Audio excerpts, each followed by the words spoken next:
Pertama-tama tentu saja harus iman dulu. Karena apa? Segala sesuatu tanpa iman adalah dosa. Jadi perbuatan tanpa iman ya percuma. Kalau saya bilang sih seharusnya kita harus menyadari bahwa segala sesuatu yang terjadi itu kan adalah di dalam pemeliharaan Tuhan. Karena itu kita sebagai orang Kristen harus mengkreditkan apapun yang terjadi adalah Tuhan sedang menuntun kita.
Pertama-tama tentu saja harus iman dulu. Karena apa? Segala sesuatu tanpa iman adalah dosa. Jadi perbuatan tanpa iman ya percuma.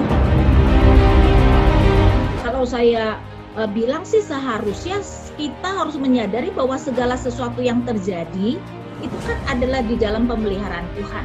Karena itu kita sebagai orang Kristen harus mengkreditkan apapun yang terjadi adalah Tuhan sedang menuntun kita.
Pertama-tama tentu saja harus iman dulu. Karena apa? Segala sesuatu tanpa iman adalah dosa. Jadi perbuatan tanpa iman ya percuma.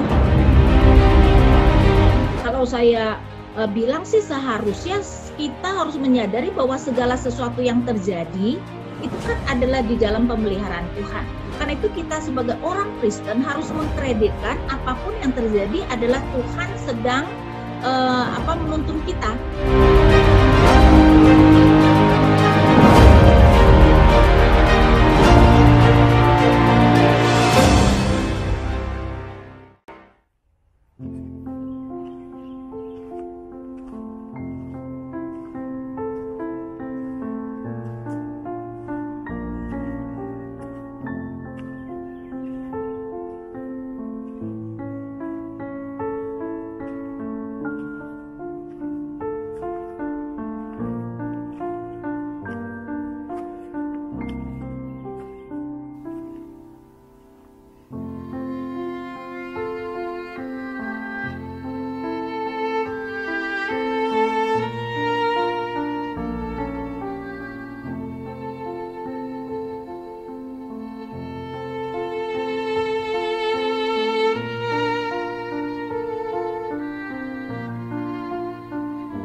Shalom jemaat yang terkasih, salam dalam kasih Kristus untuk kita sekalian. Kita bersyukur pada malam hari ini kita kembali boleh bersekutu melalui ibadah online. Mari pada saat ini kita siapkan hati kita mengambil waktu teduh sejenak.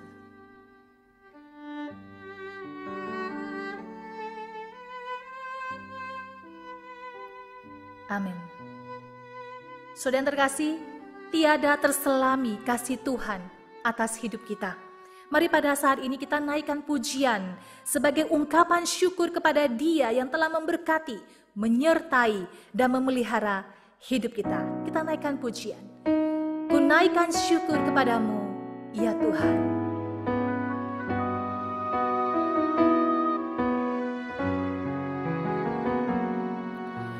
Ku naikkan syukur padamu, Yesus. Sembah sujud kepadamu Tuhan, di hadapan tahta kemuliaan-Mu. Ku tinggikan, ku agungkan selamanya. Ku naikkan syukur, ku naikkan syukur padamu Yesus. Ku sembah sujud kepadamu Tuhan, di hadapan tahta kemuliaan-Mu. Ku tinggikan, ku agungkan selamanya. Segala puji syukur bagimu ya Tuhan. Segala puji syukur bagimu. Ku tinggikan namamu selalu. Kemuliaan hanya bagimu, terpujilah namamu. Kita naikkan sekali lagi lagu. Ku naikkan syukur, ku naikkan syukur padamu Yesus. Ku sembah sujud kepadamu Tuhan, di hadapan tahta kemuliaan-Mu. Ku tinggikan, ku agungkan selamanya. Segala puji syukur bagimu. Ku tinggikan namamu selalu. Kemuliaan hanya bagimu, terpujilah namamu. Segala puji syukur bagimu. Ku tinggikan namamu selalu. Kemuliaan hanya bagimu, terpujilah namamu, terpujilah namamu.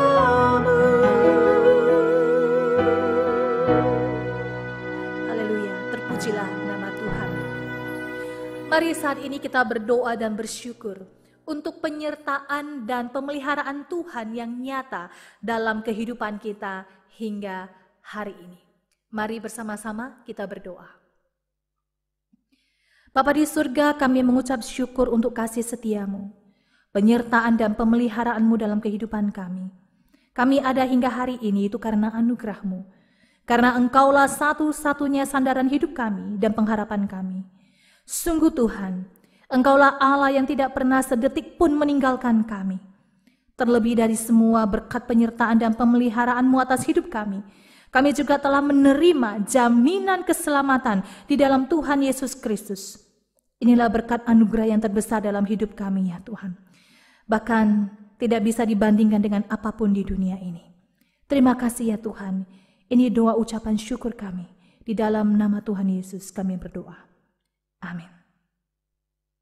Saudara yang terkasih, pokok doa yang kedua, mari kita doakan untuk pemerintah Republik Indonesia, dari jajaran yang tertinggi sampai jajaran di bawahnya. Kita mohonkan supaya Tuhan berbelas kasih, Tuhan memberikan langkah-langkah yang sinergi dari pemerintah pusat sampai ke pemerintah daerah dalam menangani penyebaran COVID-19, dalam pemulihan perekonomian, dan juga dalam menjaga keamanan negara dan kota-kota. Mari kita berdoa.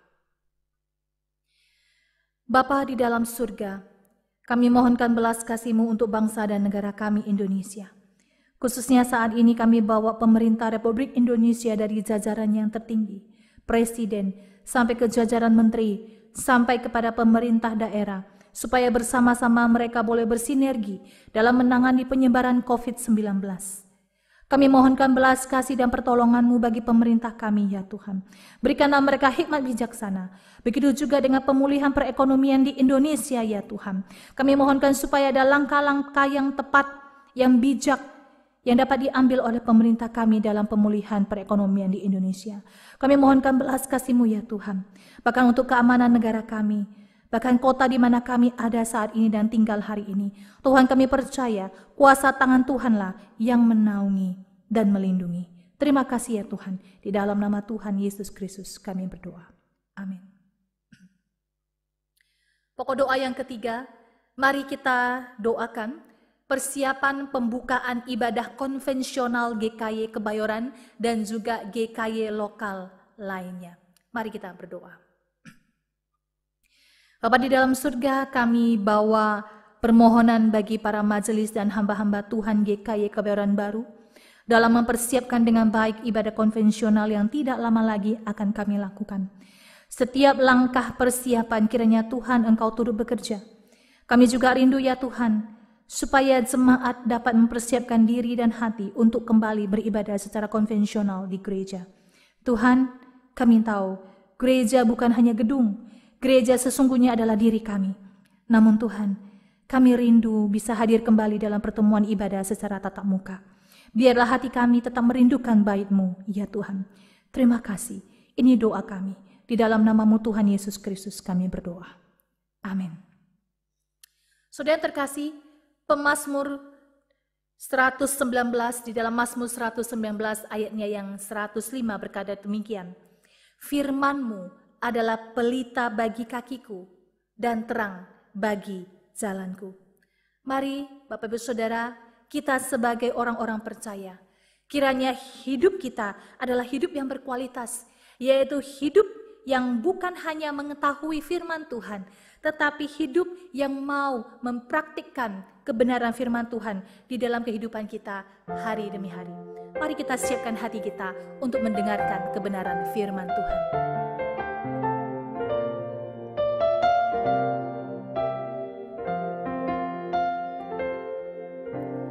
Firman-Mu pelita bagi kakiku, terang bagi jalanku. Firman-Mu pelita bagi kakiku, terang bagi jalanku. Waktu ku bimbang dan hilang jalanku, tetaplah Kau di sisiku, dan takkan ku takut asal Kau di dekatku, besertaku selamanya.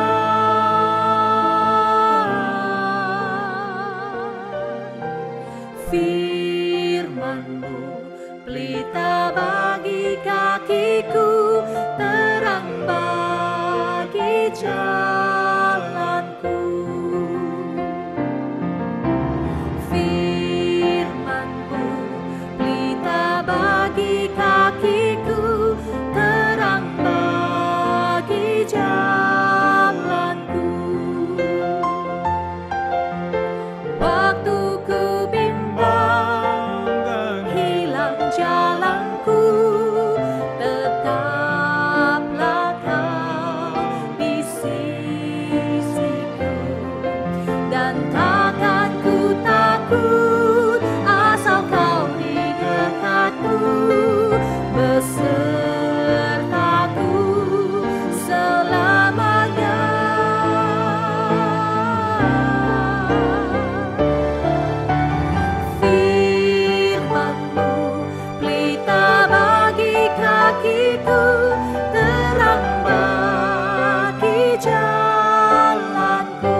akan disampaikan oleh Lause Lius Erik.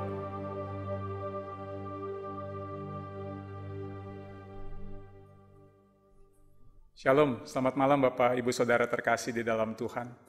Mengucap syukur kalau saya masih boleh berdiri di tempat ini untuk boleh menyampaikan kebenaran firman Tuhan. Mari sebelumnya kita sama-sama berdoa untuk menyambut kebenaran firman Tuhan ini. Kita berdoa. Terima kasih ya Tuhan untuk kesempatan yang Kau berikan bagi kami, untuk kami juga bisa sama-sama beribadah di dalam persekutuan doa malam ini ya Tuhan. Kalau sebentar kami sama-sama akan merenungkan kebenaran firman-Mu. Mohon pimpinan Tuhan untuk kami sama-sama tidak hanya menjadi pendengar, tapi kami juga boleh sama-sama belajar untuk menjadi pelaku firman Tuhan. Mohon pimpinan-Mu ya Tuhan untuk waktu-waktu ke depan. Di dalam nama-Mu kami berdoa dan mengucap syukur. Amin. Firman Tuhan yang sama-sama akan kita renungkan pada malam hari ini terambil di dalam Filipi 2 ayat ke-12 sampai dengan ayat yang ke-18. Filipi yang kedua, ayat ke-12 sampai dengan ayat yang ke-18. Saya akan membacakannya untuk kita semua. Hai saudara-saudaraku yang kekasih, kamu senantiasa taat. Karena itu tetaplah kerjakan keselamatanmu dengan takut dan gentar. Bukan saja seperti waktu aku masih hadir, tetapi terlebih pula sekarang waktu aku tidak hadir. Karena Allah lah yang mengerjakan di dalam kamu, baik kemauan maupun pekerjaan menurut kerelaannya. Lakukanlah segala sesuatu dengan tidak bersungut-sungut dan berbantah-bantahan, supaya kamu tiada beraib dan tiada bernoda, sebagai anak-anak Allah yang tidak bercela di tengah-tengah angkatan yang bengkok hatinya dan yang sesat ini, sehingga kamu bercahaya di antara mereka seperti bintang-bintang di dunia, sambil berpegang pada firman kehidupan agar aku dapat bermegah pada hari Kristus, bahwa aku tidak percuma berlomba dan tidak percuma bersusah-susah. Tetapi sekalipun darahku dicurahkan pada korban dan ibadah imanmu, aku bersukacita dan aku bersukacita dengan kamu sekalian. Dan kamu juga harus bersukacita demikian dan bersukacitalah dengan aku. Sedemikian jauh pembacaan firman Tuhan. Bapak Ibu Saudara, pada bagian ini Paulus mengingatkan apa yang seharusnya dilakukan oleh seorang Kristen, pengikut Kristus, yaitu di dalam menjalani proses kehidupan ini, proses pengudusan.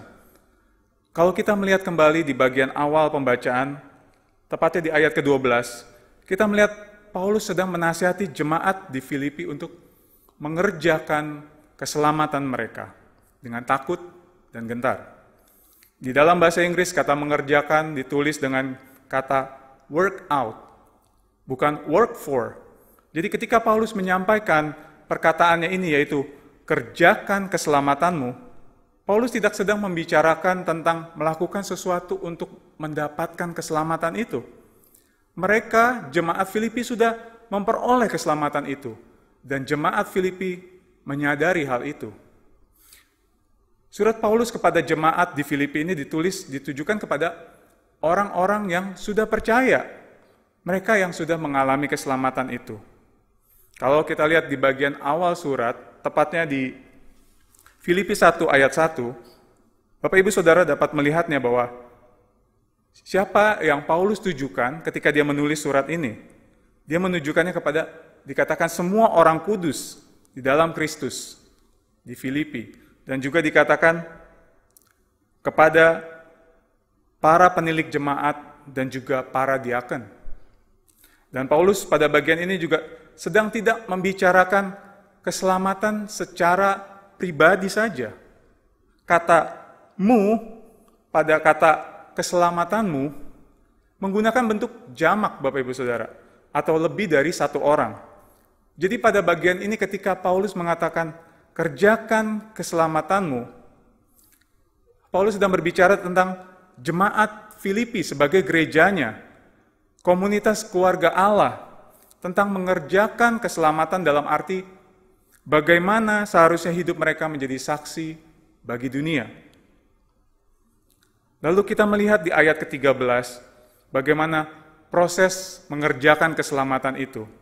Firman Tuhan mengatakan, Karena Allah lah yang mengerjakan di dalam kamu, baik kemauan maupun pekerjaan menurut kerelaannya. Di dalam bahasa Inggrisnya dikatakan God works in you, bukan God works for you. Allah tidak bekerja untuk kita, tapi Allah bekerja di dalam kita dan melalui kita. Nah, Bapak Ibu Saudara, sewaktu kecil saya ingat sekali kalau saya tuh suka minta sama papa saya untuk boleh duduk di pangkuan papa saya waktu papa saya sedang nyetir mobil. Jadi biasanya saya merengek minta papa saya untuk duduk di pangkuannya. Dan papa saya biasanya mengizinkan untuk saya duduk di pangkuannya. Jadi papa saya memangku saya dan saya memegang setir dan sambil mobil itu berjalan. Betapa bangganya saya waktu itu ketika saya bisa menyetir mobil itu. Saya merasa seolah-olah saya yang sedang mengendarai mobil itu, saya yang menyetir mobil itu. Padahal semuanya itu masih ada dalam kontrol papa saya. Saya hanya memegang setir mobilnya saja, Bapak Ibu Saudara. Dan sebenarnya papa saya lah yang mengendarai mobil itu. Nah, Bapak Ibu Saudara, sama seperti hal itu, Allah lah yang sesungguhnya mengerjakan segala sesuatunya. Allah bekerja di dalam kita, baik di dalam keinginan kita maupun di dalam segala tindakan kita. Maka dari itu, ketika kita menyadari bagaimana Allah bekerja di dalam diri kita dan melalui kita, orang percaya ini, sudah seharusnya kita bertekad di dalam kemauan dan tindakan kita ini untuk menyenangkan hati Tuhan. Bagian kita adalah menyerahkan segala keakuan kita ini kepada Tuhan, untuk mau dipimpin olehnya. Apakah mudah untuk menyerahkan segala keakuan kita ini untuk dipimpin oleh Tuhan? Saya yakin nggak mudah jawabannya, Bapak Ibu Saudara. Di dalam kehidupan kita cenderung untuk memilih apa yang enak untuk kita lakukan, apa yang kita suka, apa yang kita mau, bukan apa yang Tuhan mau. Paulus pun pernah mengatakan hal ini di dalam Roma 7 ayat ke-18 sampai dengan ayat ke-19. Paulus mengatakan demikian, sebab aku tahu bahwa di dalam aku, yaitu di dalam aku sebagai manusia, tidak ada sesuatu yang baik. Sebab kehendak memang ada di dalam aku, tetapi bukan hal berbuat apa yang baik. Sebab bukan apa yang aku kehendaki, yaitu yang baik yang aku perbuat, melainkan apa yang tidak aku kehendaki, yaitu yang jahat yang aku perbuat. Bapak Ibu Saudara, inilah natur dasar dari manusia. Kita adalah orang-orang yang cenderung berfokus pada diri kita sendiri. Kita adalah orang-orang yang egois. Oleh sebab itu segala perbuatan baik yang bisa kita lakukan, semua adalah hasil pekerjaan Allah, yang Allah lakukan melalui kita. Allah dengan anugerahnya bekerja melalui kita, di dalam kita. Seperti yang Paulus katakan lagi di dalam 1 Korintus 15 ayatnya yang ke-10. Tetapi karena kasih karunia Allah, aku ada sebagaimana aku ada sekarang. Dan kasih karunia yang dianugerahkannya kepadaku tidak sia-sia. Sebaliknya, aku telah bekerja lebih keras daripada mereka semua. Tetapi bukannya aku, melainkan kasih karunia Allah yang menyertai aku. Bapak Ibu Saudara, kita tidak sendirian di dalam mengerjakan keselamatan ini. Ada Allah yang bekerja di dalam kita dan melalui kita. Oleh sebab itu, betapa kita harus senantiasa berdoa kepada Dia, memohon untuk dimampukan untuk melakukan apa yang Ia kehendaki di dalam diri kita. Memohon Ia bekerja agar segala keinginan kita bisa selaras dengan keinginannya. Lalu pada bagian berikut kita melihat bagaimana seharusnya peran kita sebagai gereja di dalam dunia ini, Bapak Ibu Saudara. Di dalam ayat ke-14 sampai dengan ayat yang ke-16, Paulus mengingatkan jemaat di Filipi untuk melakukan segala sesuatunya tanpa bersungut-sungut dan tanpa berbantah-bantahan. Nah, ada kemungkinan permasalahan khusus ini terjadi di dalam jemaat Filipi pada waktu itu. Kalau kita melihat di dalam Filipi 1 ayatnya yang ke-15, Paulus mengatakan bahwa ada orang-orang yang memberitakan Kristus karena dengki dan karena perselisihan. Dan juga di dalam Filipi 4 ayatnya yang kedua, kita melihat ada perselisihan di antara dua perempuan yang bernama Euodia dan Sintike. Namun tujuan yang Paulus kehendaki sebenarnya dari perintahnya itu ialah agar mereka, jemaat di Filipi, menjadi jemaat yang dikatakan tiada beraib, tiada bernoda, menjadi anak-anak Allah yang dikatakan tidak bercela. Dalam arti menjadi saksi bagi dunia, menjadi bintang, menjadi terang bagi dunia yang gelap ini. Nah, bagi kita yang hidup di abad 21 ini, Bapak Ibu Saudara, mungkin kita menganggap bintang itu hanya sebagai benda penerang saja ya. Tapi pada kehidupan di zaman dulu, pada abad pertama, bintang pada saat itu bukan hanya benda penerang, tapi juga merupakan alat navigasi, penunjuk arah. Nah, hal ini yang Paulus harapkan, yaitu bahwa orang percaya seharusnya dapat menjadi penunjuk arah yang mengarahkan dunia yang gelap ini kepada terang Kristus. Paulus juga menekankan akan kehendak Allah terkait dengan status yang sudah jemaat Filipi terima, yaitu sebagai anak-anak Allah. Maka yang Paulus kehendaki adalah tindakan mereka, perilaku mereka sebagai anak-anak Allah harusnya berpadanan dengan status mereka sebagai anak-anak Allah itu. Dengan kata lain, Paulus mengharapkan jemaat Filipi untuk menjadi berkat, seharusnya kehidupannya, untuk menjadi terang, sekali lagi, bagi dunia. Dan seharusnya, saya percaya itu juga menjadi bagian kita semua, sebagai orang percaya. Tugas kita seharusnya menerangi dunia ini, Bapak Ibu Saudara. Dalam arti, sebagai pengikut Kristus, sudah seharusnya kita menjadi teladan di dalam kehidupan ini. Perkataan kita, pikiran kita, dan juga setiap tindakan kita. Karena kita meneladani Kristus. Dan hidup kita seharusnya memancarkan terang itu. Agar orang-orang dapat melihat Kristus melalui kita. Seharusnya seperti itu. Namun sayangnya, banyak orang Kristen yang mengaku sebagai pengikut Kristus, namun tindakan dan perilakunya tidak sejalan dengan status mereka, Bapak Ibu Saudara. Mereka tidak menjadi bintang yang seharusnya menerangi dunia yang gelap ini, namun sebaliknya mereka malah terjerumus dan menjadi serupa dengan dunia. Mahatma Gandhi, seorang tokoh penting yang terlibat dalam gerakan kemerdekaan di India, Bapak Ibu Saudara. Dia juga seorang aktivis yang tidak pernah menggunakan kekerasan, melainkan menggunakan aksi demonstrasi secara damai di dalam mencapai kemerdekaan itu. Pernah mengatakan kalimat seperti ini, Bapak Ibu Saudara, ketika ia diwawancarai oleh seorang misionaris bernama Stanley Jones. Jadi di dalam wawancara itu, Stanley Jones bertanya kepada Mahatma Gandhi, mengapa Mahatma Gandhi tidak mau menjadi pengikut Kristus? Padahal Mahatma Gandhi sering mengutip perkataan Yesus, khususnya perkataan Yesus di dalam khotbah di bukit di Matius ke-5. Nah, Gandhi kemudian menjawab demikian. Saya tidak pernah menolak Kristus. Saya suka Kristus Anda, tetapi saya tidak suka dengan orang Kristen Anda. Jika orang Kristen benar-benar hidup menurut ajaran Kristus, seperti yang ditemukan di Alkitab, maka seluruh India sudah menjadi Kristen hari ini. Bapak Ibu Saudara, mengapa perkataan itu bisa keluar dari mulut Mahatma Gandhi?